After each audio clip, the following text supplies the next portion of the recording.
All right, guys, welcome back to the shop. Sorry for the long hiatus, but I am back today working on the chainsaw mill, and I got a few things here so we can do a couple last-minute modifications on the mill. I got this brass valve. This is actually a valve for gas, but it'll work for just some chainsaw oil. But I got this little valve, an adapter to some clear tubing. And then I'm going to mount this over on the mill to fix the oil drip. And I'm just going to make this so it goes straight down to the bar. And I think it'll be better for metering the flow, and I can control it nice with this. I also got a little idler, just a V-groove idler. And I'll show you guys what I'm going to do with those. So let's go over here. So right here, I noticed so right here, the chain or the belt was slapping a little bit. So what I'm gonna do is just mount this little idler right here. And I'm actually gonna apply a little bit of outward force on it so that'll increase the amount of tension I can get out of this. Because it wasn't slipping or anything, it just was slapping. And then I think that that'll help keep that pulley from rubbing that right there. And it'll also give me a little more tension. So if we get, it hasn't, on that small log that I tested on, it wasn't bogging and slipping, but I think maybe on a bigger log with all that force going through there, it might start to slip. So I'm gonna throw this in there just so that'll give me the opportunity to have a little bit more action out of this tensor, because it'll move this belt over and I can crank this thing down a little bit more. And then over here, the oiler, showed that in one of the other videos, but this little valve it was too much of a valve, and it was angled weird, and the fluid's so viscous that it was hard to meter it because there's like a delay. You open the valve, it takes a second, and then the fluid starts really coming, and then you close the valve, and then you close too much off, and it's just a pain in the ass. So I'm gonna move this tank directly over the bar right here, and then I can run that flexible line right to there. And then I can, especially too with moving the bar up and down, I won't have to worry about this copper tubing being real stiff, and it was working itself loose over there too. I don't know if you can see that, but the flexible tubing will just work a lot better. And I have a visual confirmation of oil all the time that I can keep an eye on. So if I do run out, then I know it's out. Someone also recommended putting a sight glass on the side of that tube, which I might do. I'm gonna look through my fittings. If I got the fitting, I'll do it. But yeah, we'll see. Yeah, so that's the plan. And then I got some 2x2 stock that I'm going to cut and weld up and make a frame out of. And then I might make a couple little gadgets for attaching the ladder frame to the log. And we'll see. So that is the plan, guys. Let's get to it. All right, guys, so I got that tubing hooked up. So just our flexible hose coming down from the valve, and then we got that tank of oil there. Then down here, just got a little piece of copper pipe that I flared it so it can't really come up. And then these are just laying there. So we just got a piece of copper tubing that keeps it trapped, and I flared the end of it so it can't come through. That captures it, and then we can see our oil, and this flexible hose can move as we change the depth. So now I'm gonna go over here and get this figured out. Got a punch that fits the diameter here.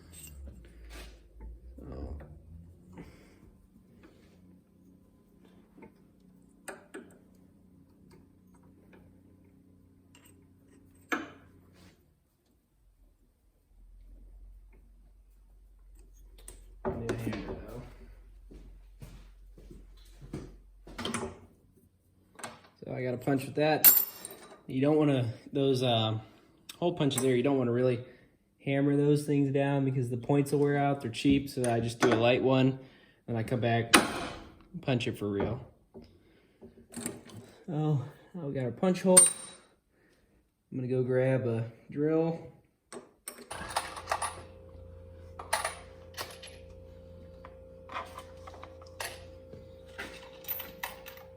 Okay, get this guy ready.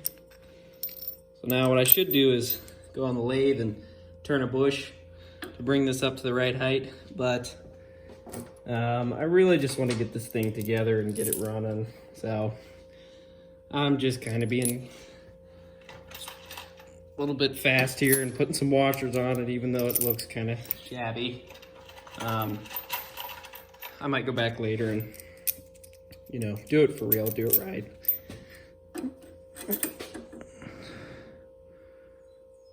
Okay. All right, guys, so I got this on here. Spins nice. It's a front side idler. This is the back side idler. I'll get this looped on. Our chains, our belt's nice and tight. Let's fire this thing up and see if everything looks all right. Chain's nice and tight. Oiler's in there.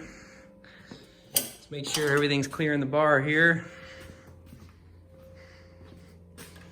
All right.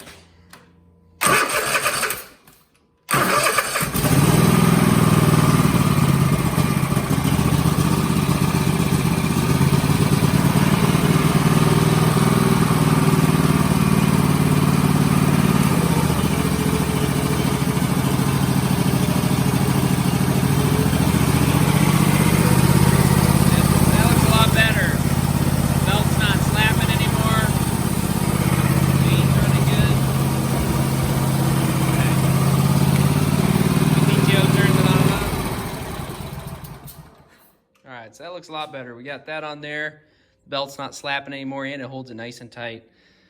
The oiler, I tested it a minute ago. It looks good too. It looks like the flow is a lot more even and controlled. Now, the other thing I'd like to do is this right here. So this is kind of dangerous because you're driving the thing right here, and if that chain were to come off, that's not very good. So I'm going to make a little guard, and I've been thinking about it, and I think the easiest way to do it is just to mount a shaft collar here. Actually, I can just use the existing one too. And then, well, no, I'll probably do its own. That way you can adjust it too.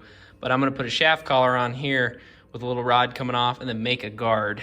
And then you can adjust the height of it and then do the same thing over on the other side. So that's my plan. I'm gonna go ahead and start getting set up to fabricate that. I'll show you guys a little bit of it along the way, all right? All right, guys, so what I've gone ahead and done is I took a 5-gallon bucket, old paint bucket, measured, put some painter's tape on to give me straight lines, and then just zipped it off with the cutoff wheel here. Now that is going to be what I'm going to use as a guard. So now, basically what this will look like is we'll have a guard up around the corner there. That'll give some protection at least if the chain flies off. So I'm gonna get a shaft collar like that, get a little metal bar attached to this somehow, and then that way you can move it up and down, and then that should be our guard. So let's get to it. Just made this little apparatus. It's just a little shaft welded to a bolt or a nut on either side, and then riveted on this piece of bucket. So basically, this is an extra piece of shafting, but it's the same as what's on the chainsaw mill. So basically what will happen is that shaft collar, you can slide it up and down, and then you can also turn it side to side, and then you'll get this guard set right where it sits nice, and then you tighten down these bolts or nuts, and then they're not that tight because it's just hand tight, but then this will stay right where you want it. And then if the chain flings off, this is just high density polyethylene, so it shouldn't shatter. It's more flexible than rigid, but hopefully it just deflects the chain and puts up enough resistance to keep you from getting cut. It could break, but the whole goal is just to keep someone from getting cut. And then, yeah, so show you how I did that one.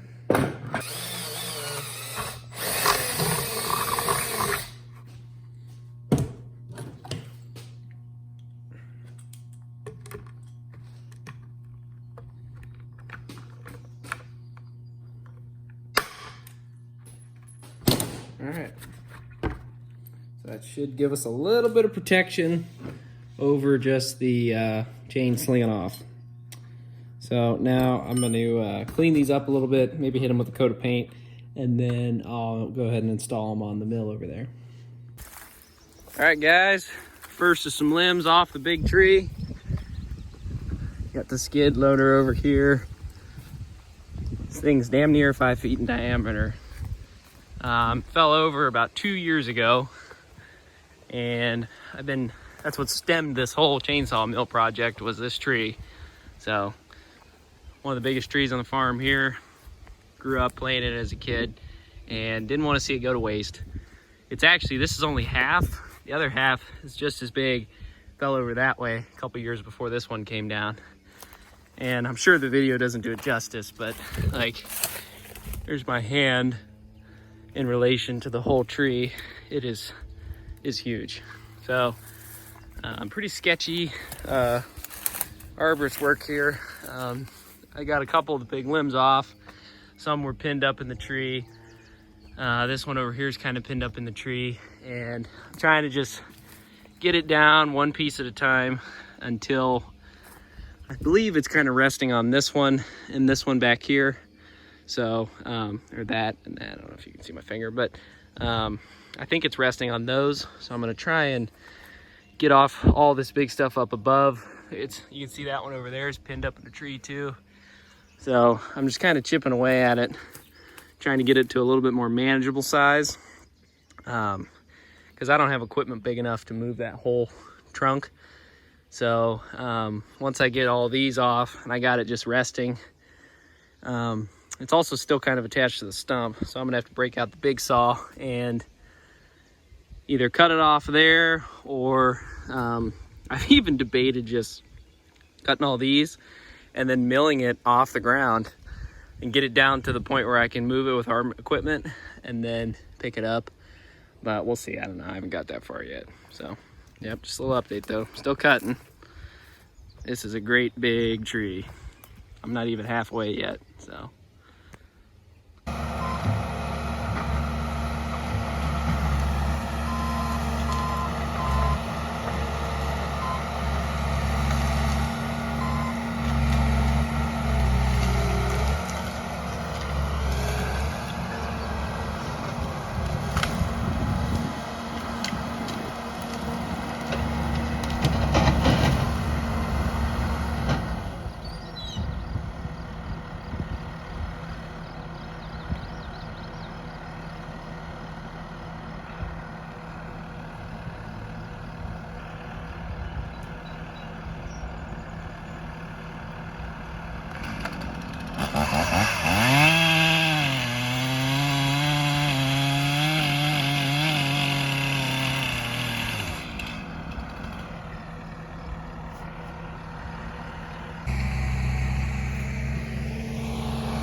got the tree on the ground.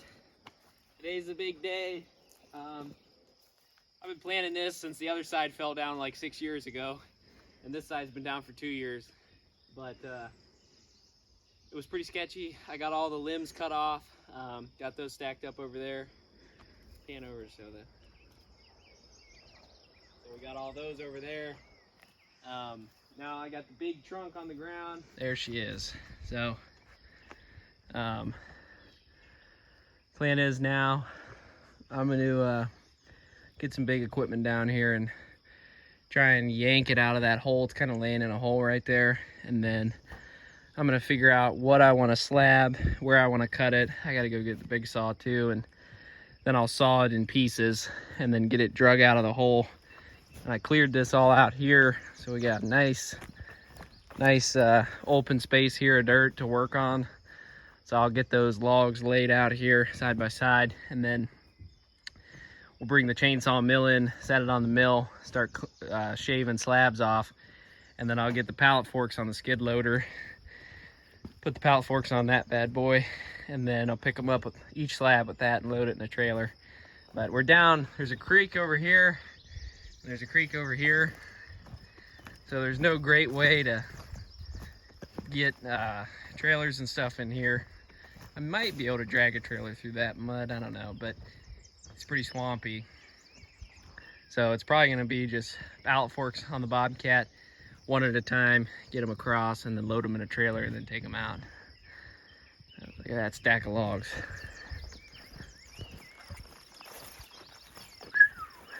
Big stack of tree limbs. That's all the limbs just off this half of the tree. 'Cause this tree, the other half came down as well. The half that you were looking at is just the first half. There's a whole nother half of it over there, but it came down several years earlier. It's just as big, but it might be a little rotted, we'll see. You can see up the hole in the skyline it left where that tree was at. Yeah, bummer we lost such a good tree, but we're gonna get it put to good use, so.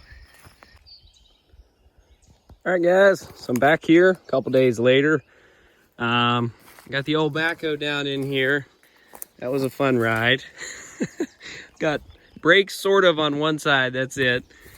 But anyways, there's a creek right here, and the tree's up there, and I need to be able to get equipment across to get these slabs out of here. And I was just gonna, you know, dig it out a little with the skid loader and drive across, but it wouldn't hurt to have a passing here anyways. So the plan is, I mowed as far up as I could with the brush hog, but there's logs over there. I need to come in here and dig this all out, straighten it up here, and then I'm gonna go get some culverts, throw 2 culverts in here, and then make a nice crossing, so that way I can get, from this way I can get a truck and trailer back here, like the dump trailer, but I have a hard time loading it with this creek here, and it'll just be a mess. So I'm gonna go ahead and put some culverts in, get this dug out, and then yeah, I'll have a good crossing here, and then we can start getting ready to mill that guy up there. So that's the plan.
like 16-inch culverts. Got these used for 25 bucks a piece. So they're in great shape too. Actually, these ones might not even been used. They look brand new. But got the creek dug out here. So the hill was a little bit steeper here. That was where we used to cross on dirt bikes and whatnot. But I think right here I can lay these in and then smooth this whole thing up and kind of taper it together. Straighten the creek out. I pulled a little dirt off of the edge here so I can use that dirt to put back over these pipes. But yeah, so I'm gonna go ahead and I'm gonna get some chain, lock these pipes together, and then lift them up, set them down in here, and then I can start backfilling this hillside in. Might have to get a little more dirt from somewhere else too to just taper this all in, because the creek ran that way, so I had to fill that in. So I'm gonna get that all filled in, and then we'll have nice access up to get to that tree, get those slabs out of there once we mill it. So that's the plan. All right guys, so got it graded up. Just kind of rolled the edge of the creek here to get some extra topsoil. Pipes over here. Got a nice gradual taper up here. Yep, there she is. Got a nice little access way now. Just got to get the machines up in here and start sawing. All right guys, well, I think that's all for this video. Next video, I'm going to be getting in here with some bigger equipment, pulling that log out, getting the chainsaw mill set up, and then hopefully we'll have some slabs by the end of the next video. So for those of you that have been following along, thanks for watching. It's been a fun process. It's taken a while, but I'm excited to see what we can do, and then hopefully we get some cool wood out of this tree. So thanks guys.